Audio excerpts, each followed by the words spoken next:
പത്തനംതിട്ട നഗരത്തിൽ സ്വകാര്യ ബസ്സിൽ കയറി ഡ്രൈവറെ തല്ലി അല്ലമീൻ ബസ്സിൽ ഡ്രൈവർ രാജേഷിനെയാണ് ആക്രമിച്ചത്. നിതിൻ എന്നയാളാണ് രാജേഷിനെ ഹെൽമറ്റ് കൊണ്ട് അടക്കം ആക്രമിച്ചതെന്ന് അറിയുന്നു.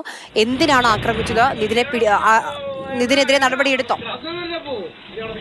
അല്ലമീൻ ബസിന്റെ ഉള്ളിൽ സ്ഥാപിച്ച CCTV ക്യാമറയിലെ ദൃശ്യങ്ങളാണ് അക്രമത്തിന് തെളിവായി ലഭ്യമായിട്ടുള്ളത്.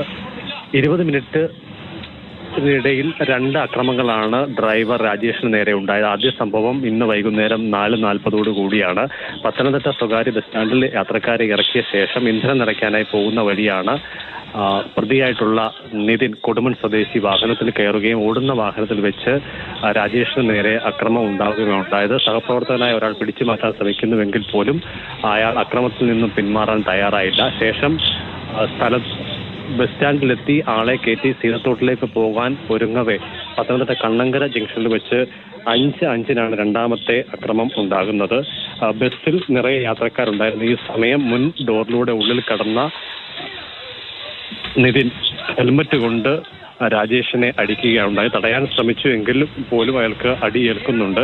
പിന്നീട് ഹെൽമറ്റ് ഉപേക്ഷിച്ച് നിതിൻ ഇറങ്ങിപ്പോകാൻ ശ്രമിക്കുന്ന വേളയിൽ ഇതര യാത്രക്കാരും ബസ് ജീവനക്കാരും ചേർന്ന് ഇയാളെ പിടികൂടുകയും തല്ലുകയും ചെയ്തിട്ടുണ്ട്. പരിക്കേറ്റ 2 പേരും പത്തനംതിട്ട ജനറൽ ആശുപത്രിയിൽ ചികിത്സയിലാണ്.